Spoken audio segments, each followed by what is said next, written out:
Bienvenue à cette édition d'information sur BCTV. Mesdames, Messieurs, voici les titres. Ouverture de la session ordinaire du mois de mars 2018. C'est ce jeudi 15 mars 2018 que députés et sénateurs ont pris les chemins du Palais du Peuple pour cette rentrée parlementaire.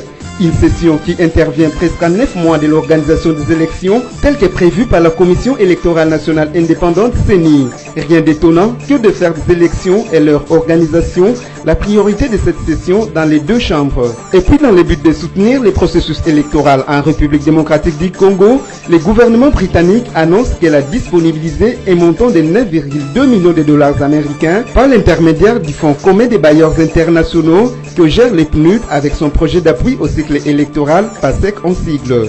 Enfin, pour bien préparer les prochaines compétitions africaines et mondiales, la sélection senior de football de la RDC va affronter les Taifa Stars de la Tanzanie en match amical international le 27 mars 2018 à Dar es Salaam.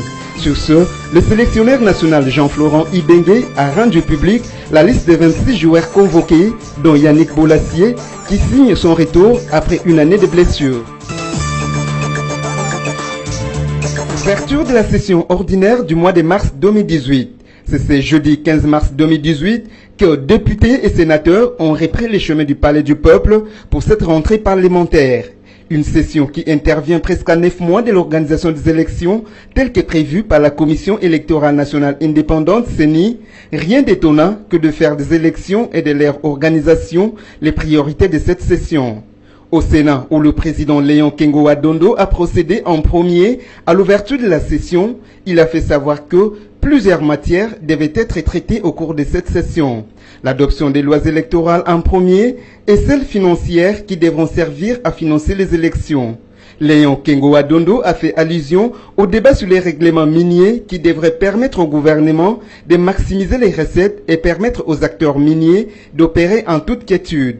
Mais tout ce travail ne se fera qu'après les rapports des vacances parlementaires des sénateurs, a-t-il déclaré. Du côté de l'Assemblée nationale, Aubin Minakou, président de cette chambre, a d'abord rendu un vibrant hommage à la femme rurale qui a fait l'objet de la célébration du mois de la femme en RDC. Le speaker de la chambre basse du Parlement a fait savoir que son institution ne ménagera aucun effort pour initier, voter et mettre en œuvre les lois en faveur de la femme maraîchère.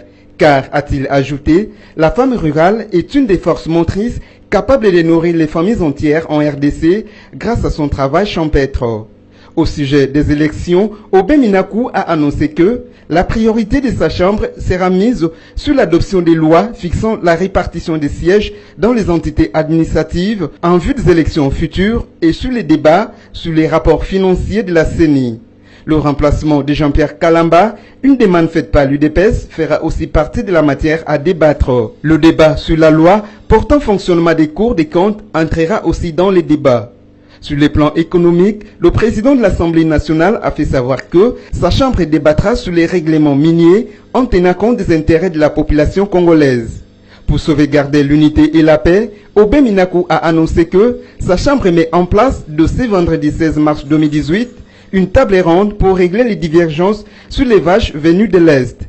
Cette initiative mettra autour d'une table les éleveurs, les élus des provinces concernées et la société civile.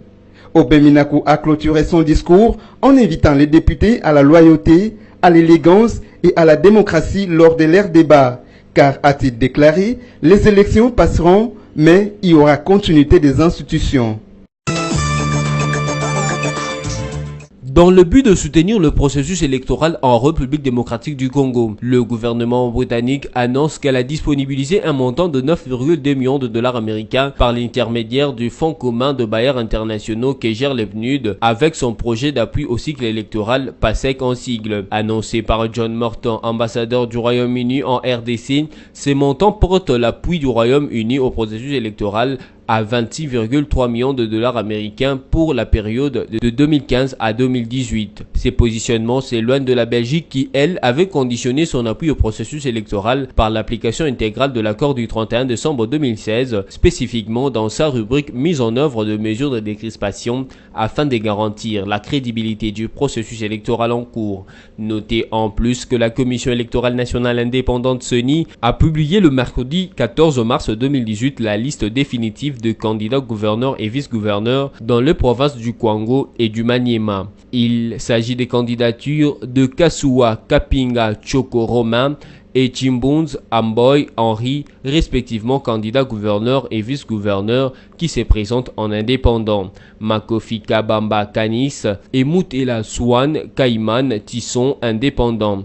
Wanzi Ouakayala Edouard et Kapuku Vita Emery sont les candidats gouverneurs et vice-gouverneurs de la majorité présidentielle. Mbosso Mouteba Dialunga Viki et Pelende Chinyams Damien sont les candidats du Palou. Dans les Maniema, Omelela Selemani Justin et Nyangilolo Mousseme Michel sont aussi candidats, alors que Njanga Dimandia Félix et Danda Saleh Sendo, Tundaka Songo Prosper et Patol Kalema Josué, ainsi que Kaombo Mwanamboato Godefroy et Bala Olenga André se présentent en indépendant. Notez en plus que ces élections auront lieu le 28 mars courant.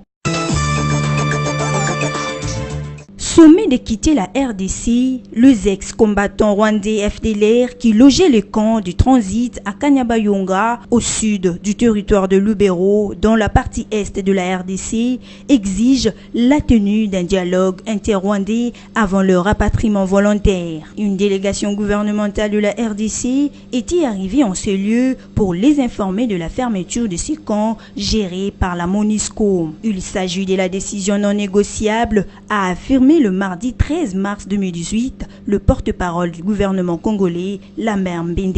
Il s'y est dénoté que les 372 ex-combattants FDLR et leurs dépendants sont hébergés depuis 3 ans dans le camp de transit avant leur retour au Rwanda. Pour le gouvernement congolais, l'heure a sonné pour que ces derniers quittent le sol congolais sans poser des conditions. Vu que ces ex-combattants, en quittant la brousse, étaient dans un processus de pacification en vertu duquel ils ont été cantonnés dans la province du Nord Kivu. Mais nulle part dans ce processus, il n'avait été convenu qu'il y aurait un dialogue préalable à leur retour au Rwanda. Du reste, le gouverneur du Nord Kivu, Julien Paluku, a déclaré que si ces ex-combattants campent sur leur refus de retourner au Rwanda sans dialogue, le gouvernement congolais prendra ses dispositions. Vu que la RDC ne peut servir d'arrière-base des revendications contre un autre pays. Aussi,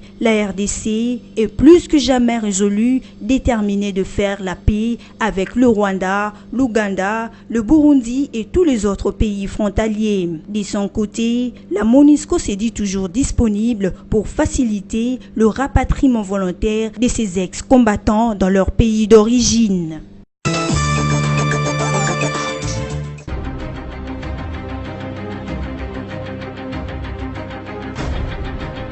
La province de l'Ituri est sur le point de connaître une crise alimentaire dans un avenir proche, a alerté Vodatabayi, le inspecteur provincial de l'agriculture, pêche et élevage. D'après Vodatabayi, le territoire de Djungu, saisi à de violences de plusieurs mois, constitue le principal grenier dans la province de l'Ituri. Actuellement, à la suite de violences intercommunautaires, cette province devient de plus en plus détruite et de plantations y sont abandonnées. Par ailleurs, la province de l'Ituri continue de demeurer instable vu que récemment, 41 personnes ont été tuées par les assaillants, toujours dans les territoires de Djungu.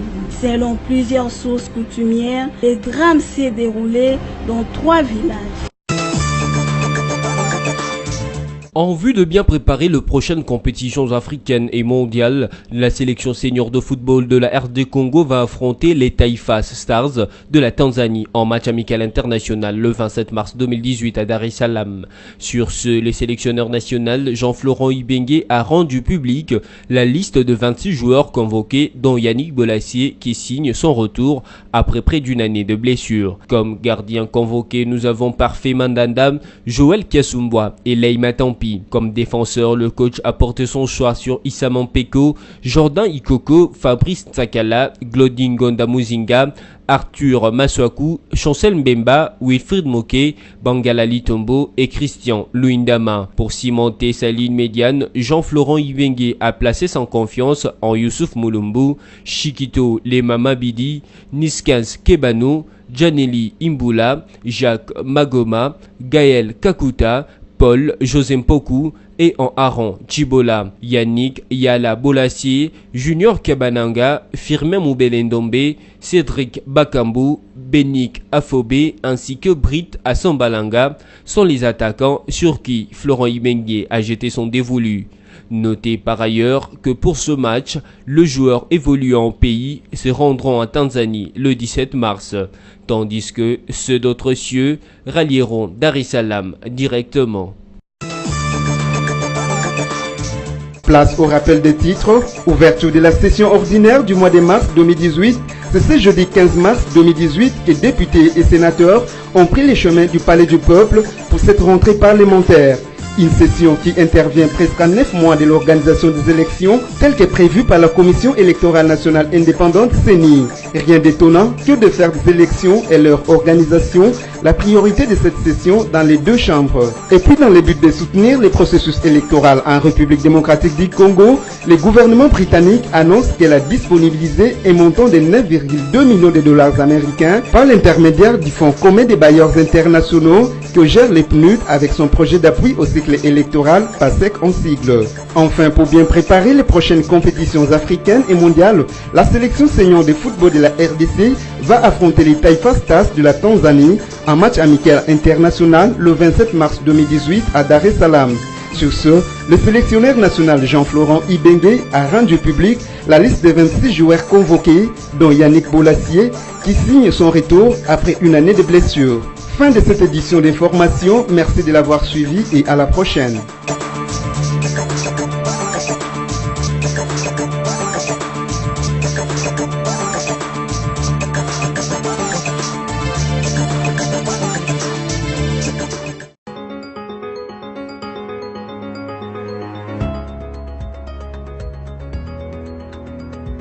Mesdames, Messieurs, bienvenue à la revue de presse de ce jeudi 15 mars 2018 que nous ouvrons avec les sites d'actualité Congo Virtuel qui titre exclusif, le mensonge du CLC sur ses victoires.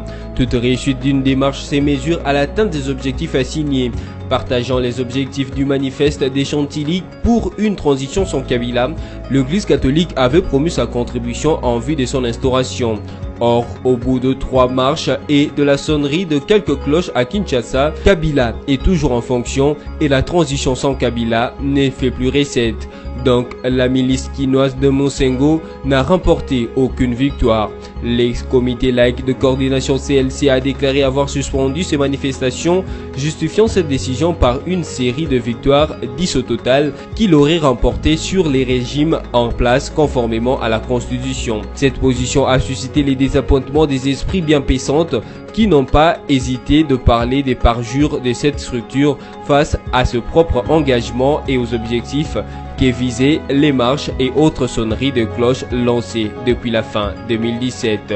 Pour bien comprendre la vraie nature du combat des Monsengo à travers les CLC, il faut remonter l'escapade des Chantilly en France où des organisations de la société civile, surtout les mouvements dits citoyens et l'Église catholique, avaient signé un manifeste dont l'objectif clairement affiché était d'instaurer une transition sans Kabila au lendemain du 31 décembre 2017 si les élections ne se tenaient pas à cette date telle que prévue dans l'accord de la Saint-Sylvestre 2016. Pour y arriver, les signataires appelaient les citoyens et les partis politiques congolais à adhérer à ces manifestes et exiger le départ de Kabila. Poursuivons cette revue de presse avec actualité.cd qui écrit « Élections et sécurité, les enjeux de la rentrée parlementaire ». Les députés et sénateurs retrouvent les chemins du Palais du Peuple ce jeudi 15 mars 2018 pour la rentrée parlementaire du mois de mars. Cette session intervient près de 9 mois dès l'organisation des élections telles que prévues par la Commission électorale nationale indépendante CENI. Pour les députés UNC Juvenal Monubo, la priorité devrait être accordée aux questions électorales et sécuritaires. Pour les députés MS sincère majorité, François Roubota, les législateurs devraient aussi doter la CENI de lois comme celle de la répartition des sièges qui est très importante, surtout pour la poursuite de processus électoral. Enfin, pour les présidents de la commission d'aménagement du territoire et infrastructure, Jean-Baudouin Mayo-Mambeke, qui estime de son côté que le contrôle parlementaire et les rapports sur la gestion de l'Assemblée nationale devraient aussi figurer dans les calendriers. Bouclons cette revue de presse avec les sites internet La Prospérité qui titre « Irréversibilité des élections en RD Congo, MP opposition, les acteurs politiques dans un sauve-qui-peut généralisé ». Le tableau qui se dessine si l'agora politique RD congolaise pousse des intelligences averties à croire au réalisme du calendrier électoral en vigueur. Dans la classe politique, des agitations intenses se font sentir de plus en plus. Certaines langues commencent à se délier progressivement. La lutte d'intérêts s'interpose incessamment à la division, ne devient plus qu'une moindre de choses. À l'interne comme à l'externe, ça brûle. Chaque parti prenant à sa course électorale se tire d'affaire là où se dévoilent les intérêts. Des regroupements et familles politiques divorcent naturellement. Ce qui est vrai, plus d'un ont crie à la logique des élections en décembre 2018. Ce nonobstant, les uns et les autres posent jusqu'ici de préalables conformément à l'accord de la Saint-Sylvestre 2016. Les hésitations diminuent sensiblement dans l'opinion. Toutefois, des surprises sont très possibles en politique. Cette revue de presse est terminée. Merci à vous qui l'avez suivie.